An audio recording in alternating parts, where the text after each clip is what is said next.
এই 14ই ফেব্রুয়ারি আসলে যুবক যুবতীরা এতটা বেসামাল হয়ে যায়, খুব France, Russia, Hungary, Austria, London এ সমস্ত দেশ বাধ্য হয়ে তারা এই 14ই ফেব্রুয়ারিকে নিষিদ্ধ ঘোষণা করেছিল। বর্তমান সময়েও Malaysia, Pakistan, Indonesia, Iran, Saudi Arab এই সমস্ত দেশের মধ্যে 14ই ফেব্রুয়ারির 14 তারিখে কোন ধরনের ফুল বিক্রি করা এবং কোন ধরনের গিফট বিক্রি করা, ক্রয় করাও নিষেধ, বিক্রি করাও নিষেধ, কারণ সেটা মুসলমানদের সংস্কৃতি নয়। তাহলে পাকিস্তান যদি মুসলমানদের সংস্কৃতি না হিসাবে তারা এটা বর্জন করতে পারে, সৌদি আরব যদি বর্জন করতে পারে, মালয়েশিয়া যদি বর্জন করতে পারে, ইন্দোনেশিয়া যদি বর্জন করতে পারে, উজবেকিস্তান যদি বর্জন করতে পারে, 92% মুসলমানের দেশ এই বাংলাদেশে কেন 14ই ফেব্রুয়ারি তথাকথিত বিশ্ব ভালোবাসা দিবস নিষিদ্ধ হবে না? সেজন্য বাংলাদেশও এটা নিষিদ্ধ করতে হবে। 14ই ফেব্রুয়ারি যেটাকে বিশ্ব ভালোবাসা দিবস বলা হয়, এই বিষয় যদি আপনি না জানেন, আপনি না জানার কারণে আপনি নিজেই এই দিনে ভালোবাসা আদান প্রদান করবেন, আপনার সন্তান ভালোবাসা আদান প্রদান করবে। আজকে বিশ্ব ভালোবাসা, তথাকথিত বিশ্ব ভালোবাসা দিবস এই নামে গোটা যুব সমাজ ভেসে যাচ্ছে। গোটা যুব সমাজ সেই দিনকে কেন্দ্র করে অশ্লীলতা, বেহায়াপনা, এমনকি জিনা বেবিচারে পর্যন্ত লিপ্ত হচ্ছে। সেজন্য 14ই ফেব্রুয়ারি এটা কোত্থেকে আসলো, তার উৎপত্তি কোথায়? যদি আপনি ইতিহাস ঘাটাঘাটি করেন তাহলে আপনি জানতে পারবেন যে প্রাচীন রোমানরা তারা তাদের দেবদেবীদের একজন রানী ছিল যার নাম হচ্ছে জানু।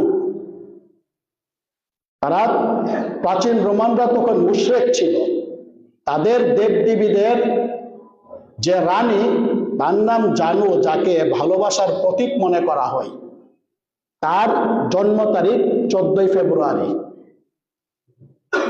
তাইলে মুশরিকদের দেবদেবীদের পৌত্তলিকদের যে দেবী আছে, সেই দেবীদের যে রানী আছে, সেই রানীর জন্ম তারিখকে কেন্দ্র করে 14ই ফেব্রুয়ারি ভালোবাসা দিবস পালন করা হয়।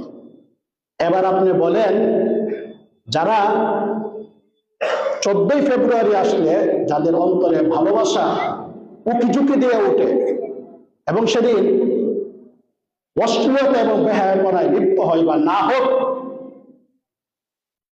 মনে করেন যে সেদিন স্বামী স্ত্রীর প্রতি, স্ত্রী স্বামীর প্রতি ভালোবাসা নিবেদন করলো, সহকর্মীর প্রতি ভালোবাসা নিবেদন করলো 14ই ফেব্রুয়ারি, বলেন তো অনুসরণটা কাদের হয়েছে? মুশরিকদের অনুসরণ হইল কিনা এখানে? কারণ মুশরিকরা তো সেই দিনকে তারা ভালোবাসা দিবস হিসেবে গ্রহণ করেছে। প্রাচীন রোমানদের যে দেবদেবীর যে রানী, তার জন্ম তারিখ পালনার্থে তারা সেই দিবসটাকে ওইভাবে পালন করে আসছে। এটা হচ্ছে একটা অভিমত। দ্বিতীয় অভিমত, 14ই ফেব্রুয়ারির উৎপত্তি রোমান সম্রাট, যার নাম ছিল ক্লডিয়াস। এই রোমান সম্রাট তিনি একটি বাহিনীর সাথে যুদ্ধ করার জন্য তিনার দেশবাসীকে আহ্বান জানিয়েছেন। দেশের যে যুবক আছে তাদেরকে আহ্বান জানিয়েছেন যে এই যুদ্ধে তোমাদের অংশগ্রহণ করতে হবে, কিন্তু তিনার ডাকে কেউ সাড়া দিল না। 2000 সাল, এটা হচ্ছে 200 সনের কথা, 200 খ্রিস্টাব্দের কথা। রোম সম্রাট তিনি তিনার দেশবাসীকে যুদ্ধের জন্য আহ্বান করলে তার ডাকে কেউ সাড়া দিল না। কারণ হচ্ছে সকলেই বিবাহিত ছিল, স্ত্রী সন্তানদের মায়া মোহাম্মত ভালোবাসা তাদেরকে যুদ্ধ যেতে বাধা প্রদান করলো। দেখা গেল যে এখন ওদের সাথে যুদ্ধে যেতে হবে, কিন্তু ওনার কাছে কোনো বাহিনী নেই। তখন তিনি ক্ষুব্ধ হয়ে বিবাহ শাদীকে তিনি আইন করে নিষিদ্ধ করেছিলেন যে এই রাজ্যে বসবাসকারী কোনো যুবক বিবাহ করতে পারবে না। এই আইনের বিরুদ্ধে গিয়ে সকল মানুষকে একত্রিত করে ক্লোডিয়াস, রোম সম্রাট ক্লোডিয়াসের বিরুদ্ধে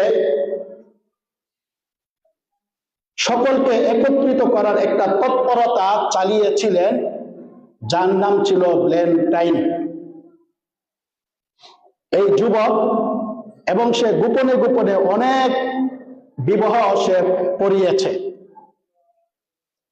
রাষ্ট্রীয় এ আইন লঙ্ঘন করার কারণে, যেহেতু এটা সরকার কর্তৃক আইন, সেই আইন লঙ্ঘন করার কারণে রোম সম্রাট ভ্যালেন্টাইনকে গ্রেফতার করল এবং তাকে বন্দী করল। বন্দী করার পর 14 ফেব্রুয়ারি তার শিরুচ্ছেদ করল, অর্থাৎ তার মাথা দেহ থেকে আলাদা করে ফেলল। তাহলে সেই দিন একজন মুশরিক, তাকে সেদিন হত্যা করা হয়েছিল। এই 14 ফেব্রুয়ারি যেহেতু তাকে হত্যা করা হয়েছিল, সেজন্য এই 14 ফেব্রুয়ারিটাকে ভালোবাসা দিবস হিসাবে তারা পরবর্তীতে পালন করতে লাগলো। আর সেই ভালোবাসা দিবস আস্তে আস্তে ধীরে ধীরে ক্রমান্বয়ে বাংলাদেশ পর্যন্ত আয়সা গড়াইছে। তাহলে এখানে বলেন, দ্বিতীয় যে ইতিহাস ঘাটলে দ্বিতীয় যে অভিমত পাওয়া যায়, 14 ফেব্রুয়ারি ভ্যালেন্টাইন নামক একজন যুবককে তাদের ভাষ্য অনুযায়ী শহীদ করা হয়েছিল। তার প্রতি সম্মান প্রদর্শন করে সেই দিনটাকে ভালোবাসা দিবস হিসেবে তারা তাদের দেশে পালন করত। কিন্তু সেটা ধীরে ধীরে ধীরে ধীরে গোটা বিশ্বব্যাপী বিস্তৃত লাভ করেছে। এটা হচ্ছে দ্বিতীয় অভিমত। ইতিহাস যদি আপনি দেখেন, তৃতীয় অভিমত পাবেন যে একজন মানবিক ডাক্তার ছিল, যে ফ্রি চিকিৎসা দিত, তার নাম ছিল ভ্যালেন্টাইন। মানুষের ঘরে ঘরে দুয়ারে দুয়ারে গিয়ে সে চিকিৎসা সেবা দিত। এবং ওই সময় পর্যন্ত রোমানরা তারা মুশরিক ছিল, মূর্তি পূজক ছিল। তখনও পর্যন্ত খ্রিস্টান ধর্ম তেমন প্রচলিত ছিল না। কিন্তু এই ডাক্তার, মানবিক ডাক্তার ভ্যালেন্টাইন, সে খ্রিস্টান ধর্ম গ্রহণ করল। এটা ছিল তখন রোমান সরকার কর্তৃক কঠোর আইন যে মূর্তি পূজা এবং দেব দেবীদের পূজা করা ছাড়া অন্য কোনো ধর্ম গ্রহণ করা যাবে না।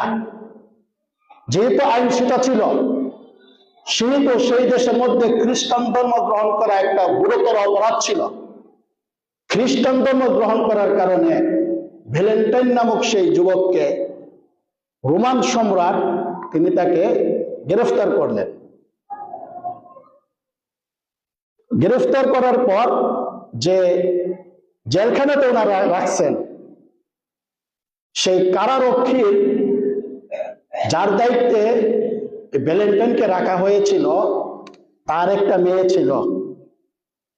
সেই মেয়ের সাথে ভ্যালেন্টাইনের একটা প্রেমের সম্পর্ক গড়ে ওঠে। তো যাই হোক, প্রেমের সম্পর্ক যেহেতু সে জেলখানার মধ্যে এটা অল্প দিনের জন্য ছিল, পরবর্তীতে তার ব্যাপারে মৃত্যুদণ্ড দেওয়া হলো। তো মৃত্যুদণ্ড দেওয়ার পর ভ্যালেন্টাইন সে 3টা শব্দে একটা কথা লিখেছিল তার প্রেমিকার প্রতি, যেখানে লেখা ছিল ফ্রম ইউর ভ্যালেন্টাইন, অর্থাৎ ইতি তোমার ভ্যালেন্টাইন। তার প্রেমিকার নিকট সে এই 3টা শব্দ সে লেখছে। পরবর্তীতে 269 খ্রিস্টাব্দ মতান্তরে 270 খ্রিস্টাব্দে ভ্যালেন্টাইনকে মৃত্যুদণ্ড দেওয়া হলো। মৃত্যুদণ্ডের পর লম্বা একটা সময় অতিবাহিত হয়ে গেল, এটা কোনো দিবস হিসাবে আর পালিত হয় নাই। পরবর্তীতে 496 খ্রিস্টাব্দে এসে, অর্থাৎ ভ্যালেন্টাইনের মৃত্যুর 226 বৎসর পরে এসে